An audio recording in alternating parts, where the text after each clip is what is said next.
السلام عليكم ورحمة الله وبركاته. الحمد لله الذي هدانا لهذا وما كنا نهتدي لولا أن هدانا الله. اللهم صل على محمد وعلى آل محمد.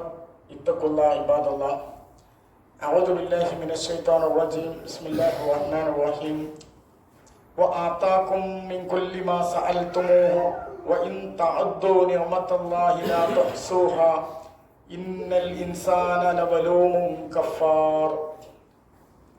ബഹുമാന്യരായ ഹാജിമാരെ, സഹോദരങ്ങളെ, അള്ളാഹുവിൻ്റെ അപാരമായ അനുഗ്രഹം കൊണ്ട് ഞങ്ങൾ മക്കയിൽ വന്നു. മദീനയുടെ യാത്ര കഴിഞ്ഞ് രണ്ടാമതൊരു ഉംറ നിർവഹിച്ചു. അവിടെ യാത്ര പകുതി പിന്നിട്ടിരിക്കുകയാണ്. വളരെ എണ്ണപ്പെട്ട ദിവസങ്ങൾ മാത്രമാണ് നമ്മുടെ മുമ്പിലുള്ളത്. അത് വളരെ സ്പീഡിൽ കടന്നു പോകുന്നതാണ്. പരമാവധി നന്മ പ്രവർത്തിച്ചുകൊണ്ട് മുന്നോട്ട് പോകാൻ പരമാവധി സമയം നമ്മൾ ഉപയോഗപ്പെടുത്തണമെന്ന് ആമുഖമായി ബോധ്യപ്പെടുത്തുന്നു. നമ്മുടെ ഒപ്പം യാത്ര ചെയ്തിരുന്ന ഒരു സഹോദരനും സഹോദരിയും നാട്ടിലേക്ക് തിരിച്ചത് നമുക്കറിയാം. എല്ലാ പ്രാർത്ഥനയിലും അവർക്ക് വേണ്ടിയുള്ള പ്രാർത്ഥന ഉണ്ടാവണം. പൂർണ്ണമായ ശിഫക്ക് വേണ്ടിയിട്ടും നമ്മൾ ചെയ്യുന്ന അമലുകളൊക്കെ അതുപോലെയുള്ള കൂലി അവർക്ക് ലഭിക്കാൻ വേണ്ടിയിട്ടും അല്ലാഹു തൗഫീഖ് നൽകട്ടെ. പൂർണ്ണമായ ശിഫയോടുകൂടി അദ്ദേഹത്തിന്റെ വീട്ടിലേക്ക് നമ്മൾ എത്തുന്നതിന്റെ മുമ്പ് തന്നെ സമാധാനത്തോടു കൂടി തിരിച്ചെത്താൻ അല്ലാഹു സൗഭാഗ്യം നൽകി അനുഗ്രഹിക്കട്ടെ. അദ്ദേഹം ചെയ്ത ഉംറയും മറ്റു കാര്യങ്ങളൊക്കെ അല്ലാഹു സ്വീകരിക്കുമാറാകട്ടെ. കഴിഞ്ഞ വെള്ളിയാഴ്ച ഖത്തീബ്, നമ്മുടെ മസ്ജിദുൽ ഹറമിലെ ഖത്തീബ് പറഞ്ഞൊരു വിഷയം നന്ദിയുള്ളവരായി ജീവിക്കുക എന്നതായിരുന്നു. അദ്ദേഹം ഓതിവെച്ച ആയത്താണ് ഞാൻ നിങ്ങളുടെ മുമ്പിൽ ഓതിവെച്ചത്. ആരോടാണ് നന്ദി കാണിക്കേണ്ടത് എന്നതിന് കൃത്യമായി നമുക്കറിയാവുന്നതാണ്. അതിന്റെ ഉത്തരം അല്ലാഹുവിനോടാണ് നന്ദി കാണിക്കേണ്ടത്. ഒരാളോട് നമ്മൾ നന്ദി കാണിക്കണമെങ്കിൽ അദ്ദേഹത്തിൽ നിന്ന് നമുക്ക് കിട്ടിയ എന്തെങ്കിലും ഒരു നന്മ മുന്നിൽ ഉണ്ടാകുമ്പോഴാണ് ആ നന്ദി പ്രകാശിപ്പിക്കാൻ നമുക്ക് സാധിക്കുക. അതിനെന്ത് വേണം? അള്ളാഹു നമുക്ക് നൽകിയ അനുഗ്രഹങ്ങളെ കുറിച്ച് കൃത്യമായ ഒരു ധാരണ നമുക്കുണ്ടാവണം. അപ്പോഴാണ് അള്ളാഹുവിനോട് എത്രമാത്രം നന്ദി ചെയ്യണമെന്ന് നമ്മൾ മനസ്സിലാക്കാൻ പറ്റും. കഴിഞ്ഞ ക്ലാസ്സിൽ നമ്മൾ പറഞ്ഞു, തൗഹീദ് നമുക്ക് അള്ളാഹു നൽകിയ വലിയൊരു അനുഗ്രഹമാണ്. ഏറ്റവും കൂടുതൽ നന്ദി ചെയ്യാൻ കടമപ്പെട്ട ഒരു വിഷയമാണ് തൗഹീദ്. ഇന്ന് ഖത്തീബ് സൂചിപ്പിച്ചതുപോലെ വ്യക്തി ജീവിതത്തിൽ നമുക്ക് കിട്ടിയ ഒരുപാട് അനുഗ്രഹങ്ങളും സൗഭാഗ്യങ്ങളും അതിനൊക്കെ നമ്മൾ അള്ളാഹുവിനോട് കടമപ്പെട്ടിരിക്കുന്നുണ്ട്. എന്നാൽ മനുഷ്യന്റെ സ്വഭാവം സ്വാഭാവികമായിട്ടും നന്ദികേടിലേക്കാണ് പോകാറുള്ളത് എന്നതാണ് ഖുർആൻ പരാമർശിച്ചുകൊണ്ട് അദ്ദേഹം പറഞ്ഞത്. അതിൽ നിന്ന് വ്യത്യസ്തമായിരിക്കണം അള്ളാഹുവിനെ പ്രതീക്ഷിച്ചു വന്ന, അള്ളാഹുവിന്റെ അതിഥികളായി വന്ന നമുക്കുണ്ടാവേണ്ടത് എന്നാണ് ചുരുക്കി അദ്ദേഹം പറഞ്ഞിട്ടുള്ളത്. പ്രവാചകൻ സല്ലല്ലാഹു അലൈഹി വസല്ലമ തങ്ങള് കഷ്ടപ്പാടും ബുദ്ധിമുട്ടുകളും പ്രയാസമൊക്കെ ഉണ്ടായപ്പോഴും ആ അള്ളാഹുവിനോട് നന്ദി കാണിച്ചതിന്റെ സൂചന ആയിഷ റളിയല്ലാഹു തആല അൻഹുവിന്റെ വീട്ടിൽ കിടന്നിട്ട് നിസ്കരിച്ച രംഗം അദ്ദേഹം പറഞ്ഞു. നിസ്കരിക്കാൻ മാത്രം സ്ഥലമില്ല, കിടന്നുറങ്ങാനും നിസ്കരിക്കാനും മാത്രം സ്ഥലമല്ല. പ്രവാചകൻ നിസ്കരിക്കുന്നത് കണ്ടിട്ട് ഭാര്യമാരിൽപ്പെട്ട ആളുകൾ ചോദിച്ചു, അള്ളാഹുവിന്റെ റസൂലേ, നിങ്ങളുടെ പാപമെല്ലാം അള്ളാഹു പുറത്തു തന്നിട്ടില്ലേ? നിങ്ങളാണ് ആദ്യമായി സ്വർഗത്തിൽ കിടക്കുന്നത് എന്ന് കൃത്യമായിട്ടും അറിയാമല്ലോ, എന്നിട്ടും എന്തേ ഇത്ര കാലിൽ നീര് വരുന്നത് വരെ നിങ്ങൾ നിസ്കരിക്കുന്നത്? അപ്പൊ അല്ലാഹുവിന്റെ റസൂൽ സല്ലല്ലാഹു അലൈഹി വസല്ലം തങ്ങൾ ഭാര്യമാരോട്, ആയിഷ ബീവിയോട് തിരിച്ചു ചോദിച്ചൊരു ചോദ്യമാണ്, അഫല അകൂന അബ്ദൻ ശകൂറായ ആയിഷ, ആയിഷ, ഞാൻ നിന്നോട് അള്ളാഹുവിനോട് ഒരു നന്ദിയുള്ള അടിമയാകണ്ടേ? അപ്പൊ അള്ളാഹു പ്രവാചകന് കൊടുത്ത അനുഗ്രഹങ്ങൾക്കും സൗഭാഗ്യത്തിനും നന്ദി ചെയ്യാൻ വേണ്ടി നമുക്കറിയാം, രാത്രി നിസ്കരിച്ചിട്ട് കാലില് നീര് വന്ന് ഒന്നാമത്തെ റക്അത്തിൽ അൽബഖറയായിരുന്നു ഓതിയിരുന്നതെന്നും 2 ആലി ഇംറാൻ ആയിരുന്നു ഓതിയിരുന്നതെന്നും രാത്രിയുടെ 3-ൽ 2 കഴിഞ്ഞാൽ പിന്നെ നിസ്കാരം മാത്രമായിരുന്നു പ്രവാചകന്റെ രീതി എന്നൊക്കെ ഹദീസുകളിൽ നമുക്ക് കാണാൻ പറ്റും. ഇങ്ങനെ അള്ളാഹുവിനോട് നന്ദി ചെയ്ത് ജീവിക്കുന്ന വ്യക്തിത്വങ്ങളെ കുറിച്ചാണ് ഇന്നലെ ഉണ്ടായ പരാമർശങ്ങളൊക്കെ.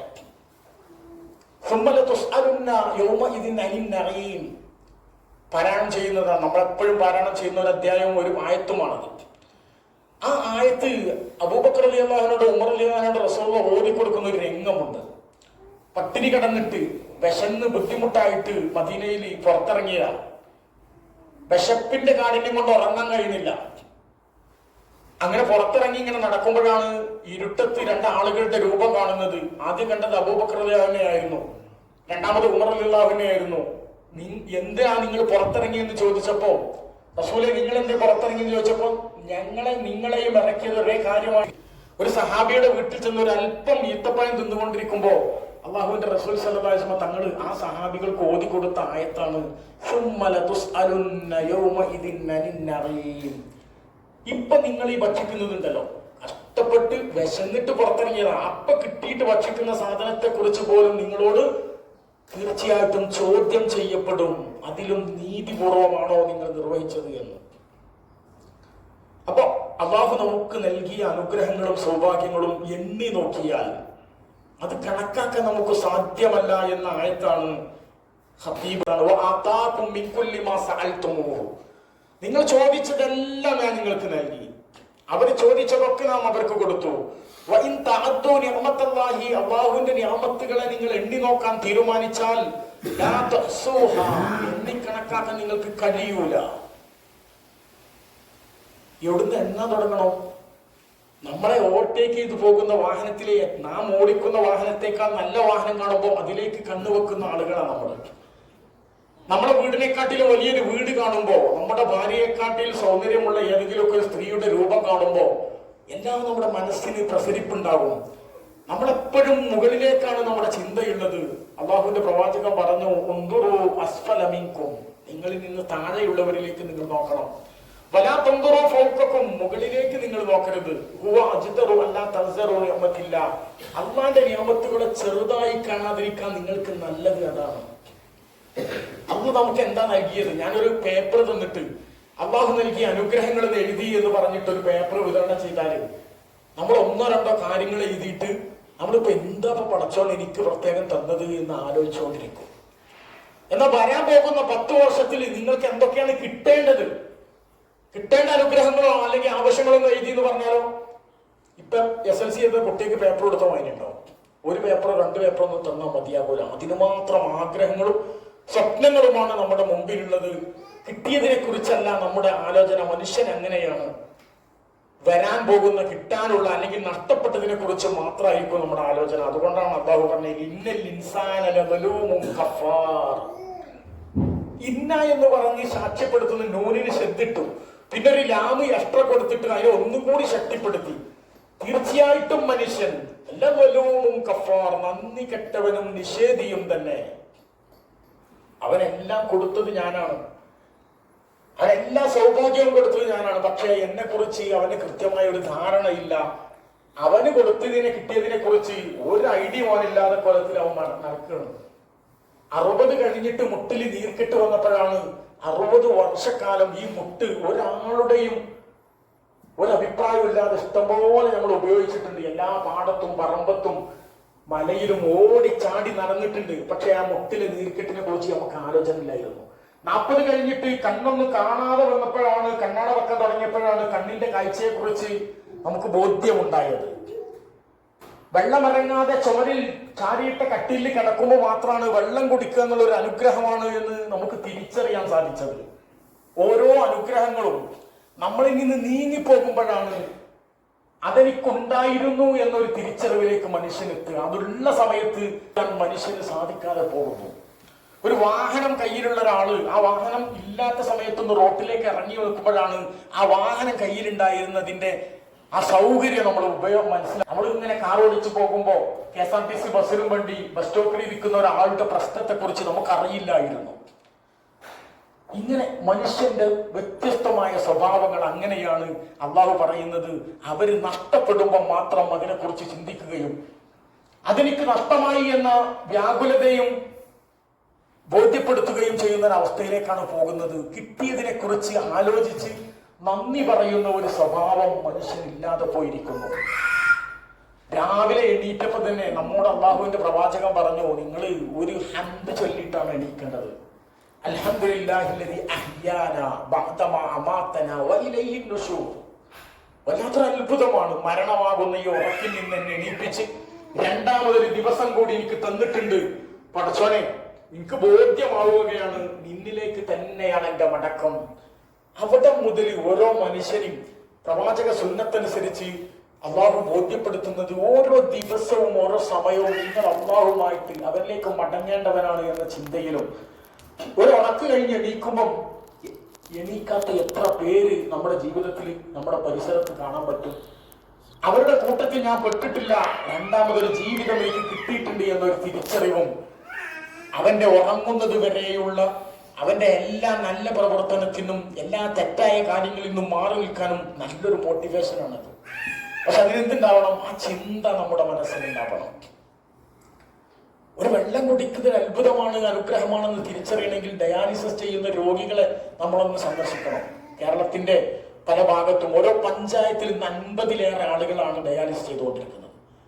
അത് 30 വയസ്സ് മുതൽ 24 വയസ്സ് മുതൽ 74 വയസ്സ് വരെയുള്ള ആളുകൾ വരെ അതിലുണ്ട്.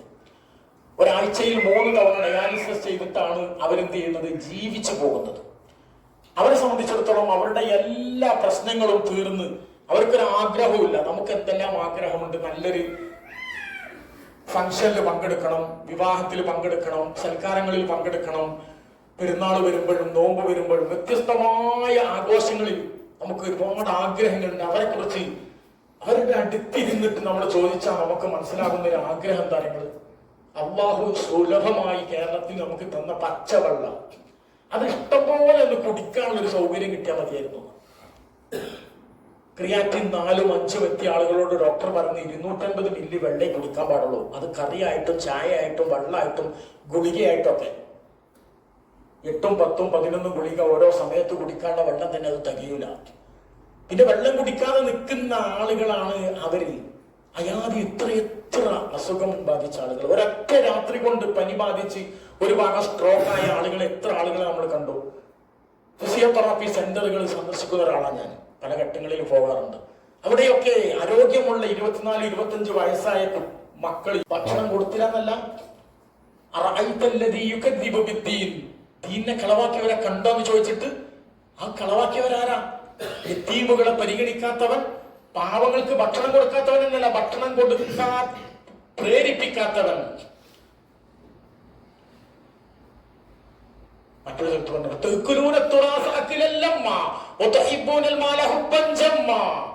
നിങ്ങൾ അനന്തര സ്വത്തൊക്കെ വാരിക്കോരി തിന്നാണ്. ആ ഭൂമിയോട് നിങ്ങൾക്ക് വല്ലാത്ത പ്രിയാണ്, സമ്പത്തിനോട് വല്ലാത്ത പ്രിയാണ്.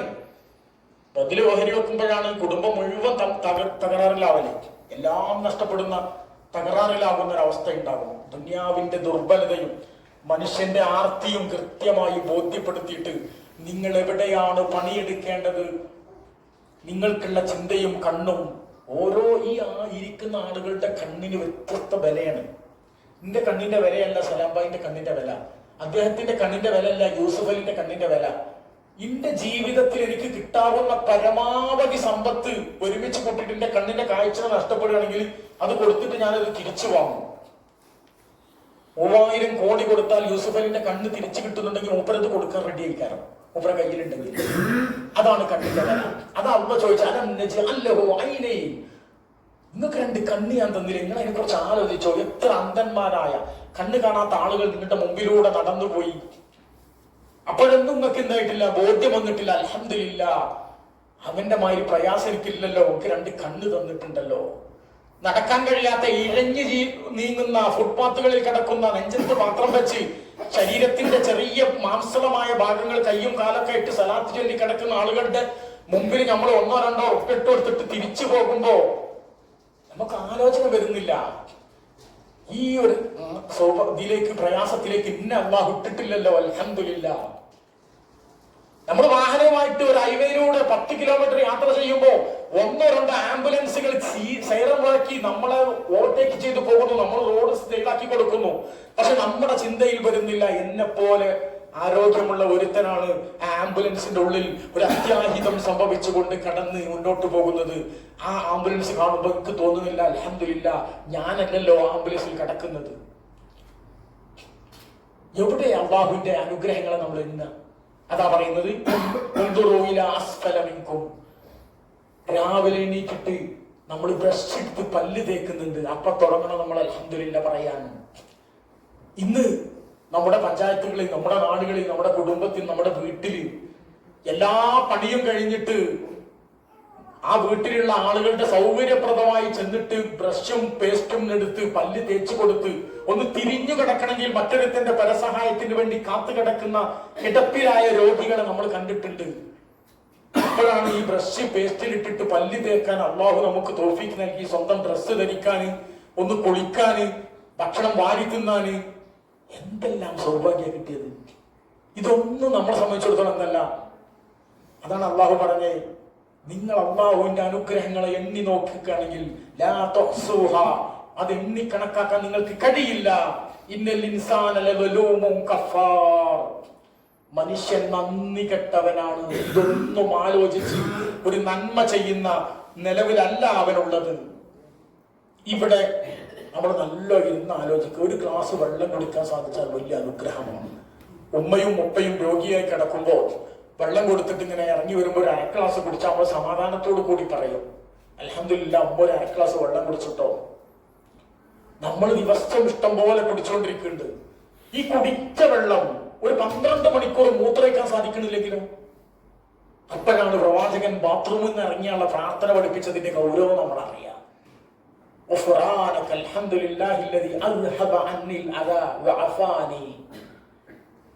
12 മണിക്കൂർ മൂത്രം ഒഴിച്ചിട്ടില്ലെങ്കിൽ എത്ര കാശ് കൊടുത്തിട്ടോ ആ മൂത്രം ഒന്ന് പുറത്തെടുക്കാനാണ് ഞാൻ ശ്രമിക്കുക.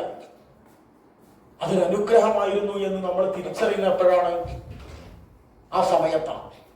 അപ്പോ ഇതൊക്കെ അനുഗ്രഹങ്ങളാണ്. ആ അനുഗ്രഹത്തിന് നന്ദി ചെയ്യേണ്ട രൂപമാണ് പ്രവാചകൻ നിത്യജീവിതത്തിലുടനീളം പഠിപ്പിച്ചിട്ടുള്ളത്. ഒരു വാഹനം കിട്ടിയാലും, ഒരു ഭക്ഷണം കിട്ടിയാലും, ഒരു ദിവസം കിട്ടിയാലും, ആരോഗ്യം കിട്ടിയാലും, അപകടങ്ങളിൽ നിന്ന് രക്ഷപ്പെട്ടാലൊക്കെ വ്യത്യസ്തങ്ങളായ അനുഗ്രഹങ്ങൾക്ക് നന്ദി ചെയ്തുകൊണ്ടേ ജീവിക്കണം. ഇമാം ഷാഫി റളിയല്ലാഹു തആല അൻഹു പറഞ്ഞു, ഒരാൾക്കൊരു അൽഹംദുലില്ലാ പറയാൻ അവസരം കിട്ടിയാൽ അതിന്റെ പേരിൽ ഒരു 3 അൽഹംദുലില്ലാ പറയണം. കാരണം എന്താ, ഒരു അൽഹംദുലില്ലാ പറയണമെങ്കിൽ എന്തെങ്കിലും ഒരു നന്മ അതിന്റെ പേരിൽ ഉണ്ടാവും.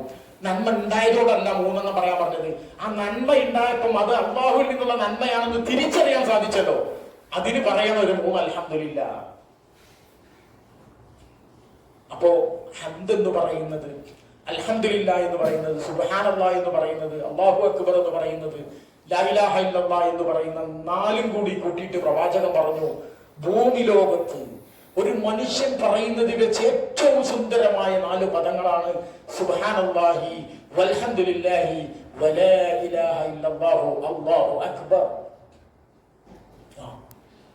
വല്ലാത്ത പുണ്യമുള്ളതാണ് അത്. പ്രത്യേകിച്ച് കഅബയുടെ പരിസരത്ത് പള്ളിയിലേക്ക് പോകുമ്പോഴും വരുമ്പോഴും ദിക്റുകളും ദുആകളുമായിട്ട് നിരന്തരം, വളരെ കുറഞ്ഞ ദിവസമേ നമ്മുടെ മുമ്പിലുള്ളൂ, വളരെ പരിമിതമായ സമയങ്ങൾ പരമാവധി ഉപയോഗപ്പെടുത്തിയിട്ട് നമ്മൾ മുന്നോട്ട് പോവുക. ഒന്ന്, അല്ലാഹുവിന്റെ മാർഗത്തിൽ ഒരു ത്യാഗം ചെയ്യാൻ നമ്മൾ സന്നദ്ധമാവുക. ഒന്ന്, നഷ്ടപ്പെട്ടുകൊണ്ടിരിക്കുന്ന ഒരു സമൂഹത്തിന്റെ മുമ്പിൽ എല്ലാത്തിനും മാറി നിൽക്കാനാണ് നമ്മൾ ശ്രമിക്കാറുള്ളത്. ഇവിടെ ഇതൊക്കെ നമ്മളെ ബോധ്യപ്പെടുത്തുന്നത് നിങ്ങൾക്ക് വേണ്ടി മാത്രമല്ല അല്ലാഹു നിങ്ങൾക്ക് ആ സൗഭാഗ്യം നൽകിയത്. നിങ്ങളുമായി ബന്ധപ്പെട്ട സഹജീവികൾക്ക് പോലും നിങ്ങൾക്ക് കണ്ണു തന്നിട്ടുണ്ടെങ്കിൽ, നിങ്ങൾക്ക് ആരോഗ്യം തന്നിട്ടുണ്ടെങ്കിൽ, നിങ്ങൾക്ക് സമ്പത്ത് തന്നിട്ടുണ്ടെങ്കിൽ, നിങ്ങൾക്ക് അധികാരം തന്നിട്ടുണ്ടെങ്കിൽ, നിങ്ങൾക്ക് വാചാലമായി സംസാരിക്കാനുള്ള കഴിവ് തന്നിട്ടുണ്ടെങ്കിൽ അതൊക്കെ ഉപയോഗപ്പെടുത്താൻ നിങ്ങളുടെ ചുറ്റുഭാഗത്ത് അല്ലാഹു ഒരുപാട് ആളുകളെ സൃഷ്ടിച്ചിട്ടുണ്ട്. സൃഷ്ടിച്ച ആളുകളെയൊക്കെ നിങ്ങളിലേക്ക് പല ഘട്ടങ്ങളിലായിട്ട് പറഞ്ഞയച്ചു കൊണ്ടിരിക്കുന്നുണ്ട്, നിങ്ങളെ ബന്ധപ്പെടുത്തിക്കൊണ്ടിരിക്കുന്നുണ്ട്. അതൊക്കെ അവർക്ക് വേണ്ടി മാത്രമല്ല, നമ്മളെ കൂടി പരീക്ഷിക്കാനാണ്. അയൽപ്പക്കത്ത് ഇടപെടേണ്ട വിഷയത്തിൽ നിങ്ങൾ ഇടപെടുന്നുണ്ടോ? പാവങ്ങളുടെ, മിസ്കീന്മാരുടെ, കുടുംബത്തിലെ യതീമുകളുടെ, വിധവകളുടെ പ്രയാസം അനുഭവിക്കുന്ന ഒരു വലിയ സംഘം നമ്മുടെ കൂടെയുണ്ട്.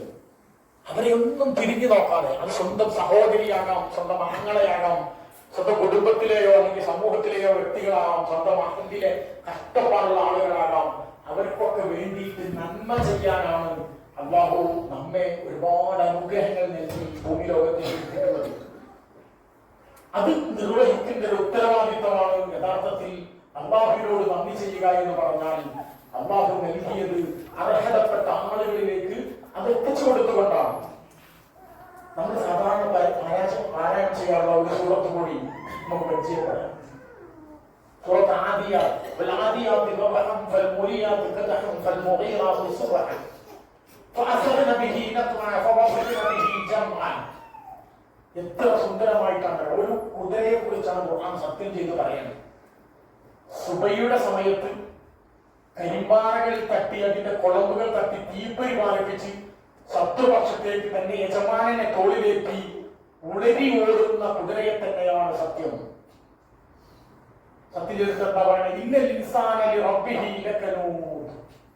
തീർച്ചയായിട്ടും മനുഷ്യൻ അവന്റെ റബ്ബിനോട് നന്ദി കെട്ടവനാണ്.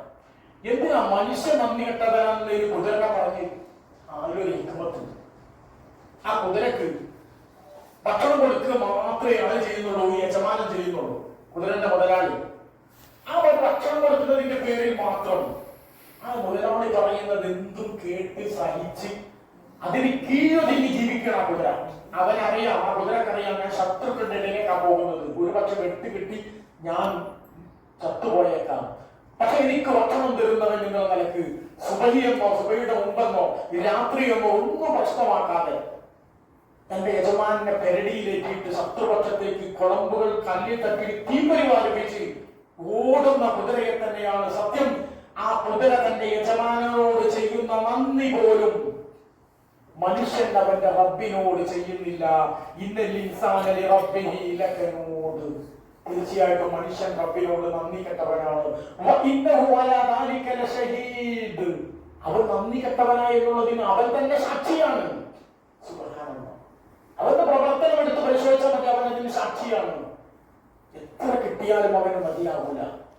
വീടെന്ന സ്വപ്നത്തിന് വേണ്ടി വലിയ പ്രാർത്ഥനകൾ പ്രാർത്ഥിച്ച് ഒരു വീട് കിട്ടി, വീടൊക്കെ അൽഹംദുലില്ലാഹ് കുടിയിരുന്നെല്ലാം കഴിഞ്ഞ് സാധാരണ സുബൈക്ക് ജമാഅത്തിന് കണ്ടിരുന്നോ വീട് കിട്ടിയോട് കൂടി ഇപ്പൊ ഭാര്യ ഒറ്റക്കാണ്, അവിടെ സുബൈക്ക് വരാൻ പറ്റാതെ പറഞ്ഞു.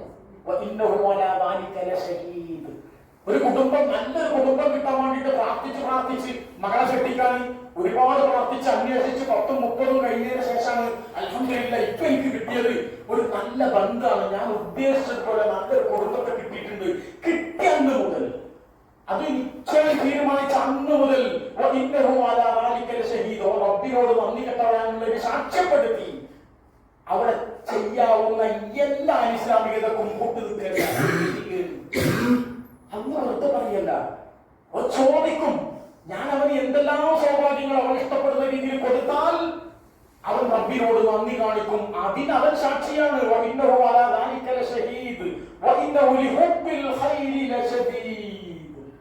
കാരണം ദുനിയാവിനോട് അതിന് മാത്രം പ്രിയമാണ് അവന്. അവന്റെ ഭാര്യ പറയുന്നത്, അവന്റെ മക്കൾ പറയുന്നത്, സമൂഹം പറയുന്നത്, കുടുംബക്കാർ പറയുന്നത്, ഫ്രണ്ട്സ് പറയുന്നത് തന്നെ ചെയ്യാൻ വേണ്ടി അവൻ നിർബന്ധിതനാകും. അല്ലാഹുവിനെ അവൻ മറന്നു കളയും.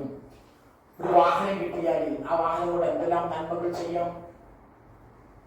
എന്ത് നമുക്ക് കിട്ടിയിട്ടെങ്കിലും അതൊക്കെ നന്മയാക്കി മാറ്റാൻ സാധിക്കും. അത് ചെയ്യാതെ അതിൽ നിന്ന് പറയുന്ന ഒരു കുട്ടിയെ കിട്ടാൻ വേണ്ടി എന്തെല്ലാം പണിയെടുത്ത്, എന്തെല്ലാം പ്രാർത്ഥിച്ച്, കഷ്ടപ്പെട്ട് ബുദ്ധിമുട്ടായി. കുട്ടി പ്രസവിച്ച് വീണ ഉടനെ തന്നെ പലരും കാണാം പ്രസവിച്ച കുട്ടിയുടെ കയ്യിലും അവിടേക്ക് പല നൂലുകളൊക്കെ കെട്ടിവെക്കും. അതുവരെ 9 മാസം ഒരു നൂലുമില്ലാതെ അല്ലാഹു അവൻ ആ ഗർഭാശയത്തിൽ എത്ര സുന്ദരമായിട്ടാണ് പോറ്റിയത്. അതുകൊണ്ട് ഭൂമിക്ക് അതിനോട് കൂടി പിന്നെ മറ്റെവിടേക്കോ കാവൽ വേണം എന്നുള്ള നിലക്ക് നൂല് കെട്ടി വെക്കുന്നു. പലയാത്ത പ്രശ്നങ്ങൾ. അപ്പൊ ചോദിച്ചു വാങ്ങിയിട്ട് അല്ലാഹുവിനോട് പ്രാർത്ഥിച്ച് ആത്മാർത്ഥമായി ചോദിച്ചു വാങ്ങിയിട്ട് പിന്നെ അല്ലാഹുവിനോട് നന്ദി കേടുന്ന ഒരു സ്വഭാവത്തെ കാണിക്കുന്ന സ്വഭാവത്തെയാണ് അല്ലാഹു സുബ്ഹാനഹു വ തആല മനുഷ്യന്റെ മൊത്തം സ്വഭാവമായിട്ട് പറഞ്ഞത്. അത് പറഞ്ഞത് നമ്മൾ അങ്ങനെ ആവാനല്ല, നേരെ മറിച്ച് അല്ലാഹുവിനോട് വിനയാന്വിതനായി അല്ലാഹുവിനോട് ശുക്ർ ചെയ്തു ജീവിക്കുന്നവർ ഖലീലൻ മാ തശ്കുറൂൻ. ഇവിടെ അല്ലാഹു പറയുന്നത് എന്താ? വളരെ കുറഞ്ഞ ആളുകളെ ശുക്ർ ചെയ്ത് ജീവിക്കുന്നുള്ളൂ. വളരെ കുറഞ്ഞ ആളുകൾ. ക്യാൻസർ ബാധിച്ചിട്ട് തിയേറ്ററിലേക്ക് ഇങ്ങനെ മുന്നിൽ തള്ളി കൊണ്ടുപോകുമ്പോൾ ഒപ്പിടിക്കുന്നുണ്ട് ഡോക്ടർ. അന്നനാൾ കട്ട് ചെയ്യാൻ പോകുന്നത്. ഇനി പുറത്തിറങ്ങിയാൽ എനിക്ക് തകരാറൊന്നും ഉണ്ടാവില്ല, പക്ഷെ എനിക്ക് ഇതുപോലെ സംസാരിക്കാൻ സാധിക്കില്ല. നീ അതിനെന്താണ് ഉത്തരവാദിയാണെന്ന് ഒപ്പ് കൊടുക്കുന്നത്.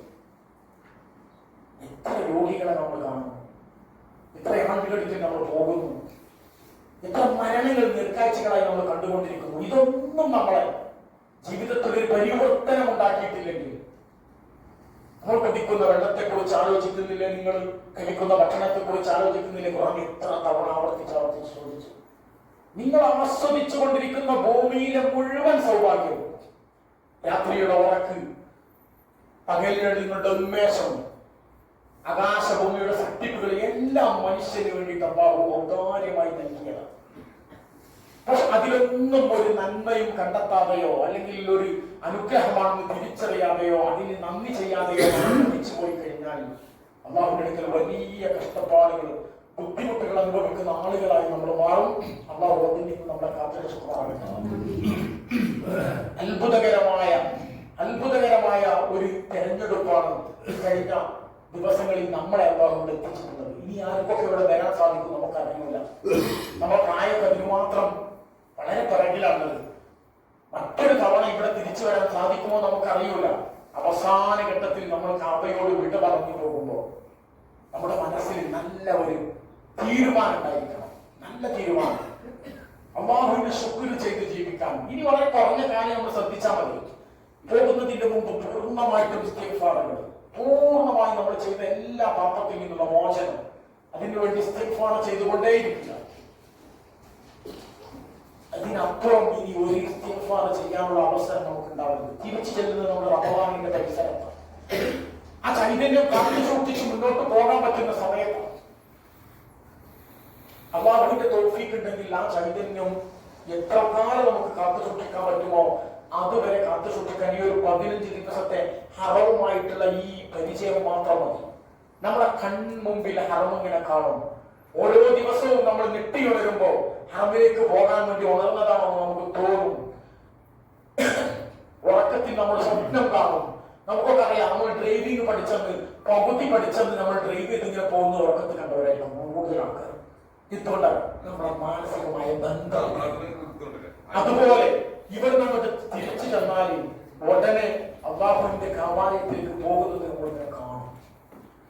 അതുകൊണ്ടാണ് റസൂലുള്ളാഹി സ്വല്ലല്ലാഹു അലൈഹി വസല്ലം തങ്ങൾ പറഞ്ഞത്, 2 ഉംറയുടെ ഇടയിലുള്ള സമയമുണ്ടല്ലോ, ഒരു ഉംറ മറ്റൊരു ഉംറയുടെ ഇടയിലുള്ള പാപമോചനം ചെയ്യുന്നതാണ്, പാപം പൊറുപ്പിക്കുന്നതാണ്, പ്രോത്സാഹനമാണ്. കഅബയിൽ നിന്ന് ഞങ്ങൾ ഇങ്ങോട്ട് വരാൻ കഴിയില്ല എന്ന് പറഞ്ഞു പോകാനല്ല, ഇതിലും നമുക്ക് വരണം എന്നുള്ള താല്പര്യത്തിൽ നമ്മൾ പോവുക. പക്ഷെ അതിനുള്ള തേട്ടവും കൂടി നമ്മുടെ മനസ്സിൽ നിന്നുണ്ടാവുക. ആ ഒരു രണ്ടാമത്തെ ഒരു ഉംറ പ്രതീക്ഷിച്ചുകൊണ്ട് ഇരിക്കുന്ന ഒരാൾക്ക് അതിനിടയിലുള്ള എല്ലാ ചെറുത പാപങ്ങളും പുറത്തു കിട്ടുമെന്ന് പ്രവാചകൻ പറഞ്ഞത്. ആയിഷ പള്ളിയിൽ നിന്ന് ഉംറ ഇറങ്ങി വന്ന് ഇവിടെ ഒരു ഉംറ കിട്ടി ഒന്ന് കടന്നു പിന്നെ ആയിഷ പള്ളിക്ക് പോകുന്നതിന്റെ ഇടയിലുള്ള തെറ്റല്ല, ഓരോ തെറ്റും ചെയ്യുന്നില്ല, തെറ്റിയുള്ള സമയമില്ല. ഒരു യാത്രയിൽ ഒരു ഉംറ നിർവഹിച്ച് രണ്ടാമത്തെ യാത്രയെ പ്രതീക്ഷിച്ച് എനിക്ക് ഇനിയും ഒരു അല്ലാഹുവിന്റെ ഭവനത്തിലേക്ക് വരണം. എന്തൊരു സുന്ദരമായിട്ടാ അല്ലാഹുവിന്റെ ഭവനം തുറന്നിട്ട് ആലോചിച്ച് നോക്കി. ഉംറ ചെയ്യാൻ ഒരു സമയമില്ല, ഒരു ദിവസമല്ല, ഒരു മാസമല്ല, ഒരാഴ്ച ഒന്നുമില്ല, ഫുൾ ടൈം ഫ്രീയാണ്. ആ ഫർദ് നിസ്കാരം നടക്കുന്ന സമയത്ത് മാത്രം അത് ജമാഅത്ത് നിസ്കരിച്ച് വരാത്ത ഒരാളാണെങ്കിൽ അവിടെ ജമാഅത്തിൽ കൂടണം. അതിനപ്പുറം ഒരു സമയവും അല്ലാഹുവിന്റെ ഭവനം പ്രദക്ഷിണം ചെയ്യാൻ വരുന്ന ഒരാൾക്ക് ഒരു വിലക്കല്ല. ഇത്രയും സുന്ദരമായിട്ടാണ് നമ്മളെ ഇവിടെ എത്തിച്ചിട്ടുള്ളത്. അല്ലാഹുവിന്റെ അനുഗ്രഹങ്ങളെ കുറിച്ച് തിരിച്ചറിയാൻ നമ്മൾ നമ്മളിലേക്ക് തന്നെ മടങ്ങുക എന്നുള്ളതാണ് ഞാൻ ഓരോരുത്തരോടും, എന്നോടും എനിക്കും നിങ്ങളോട് എനിക്ക് പറയാനുള്ളതും അതാണ്. നമുക്കൊക്കെ എത്രയെത്ര സൗഭാഗ്യമാണ് ആരോഗ്യം കൊണ്ട്, ആയുസ് കൊണ്ട്, സമ്പത്ത് കൊണ്ട്. കഴിഞ്ഞ 25 വർഷം മുമ്പുള്ള ഒരവസ്ഥയും ഇന്ന് നമ്മളുടെ അവസ്ഥയും ആലോചിച്ച് നോക്കി, എത്ര മാറ്റമുണ്ട്. നമ്മുടെ കഴിഞ്ഞ തലമുറ ജീവിച്ചത് നമ്മൾ ജീവിക്കുന്നത് എത്ര സൗഭാഗ്യത്തോടു കൂടിയാണ്. നമ്മുടെ വരും തലമുറയെ കുറിച്ച് നമ്മൾ ആശങ്കപ്പെടേണ്ടതില്ല. നമ്മളെക്കാൾ അടിച്ചു പൊളിച്ച് ജീവിക്കാൻ പറ്റുന്ന ഒരു കാലഘട്ടത്തിലേക്ക് അവർ വരുന്നത്.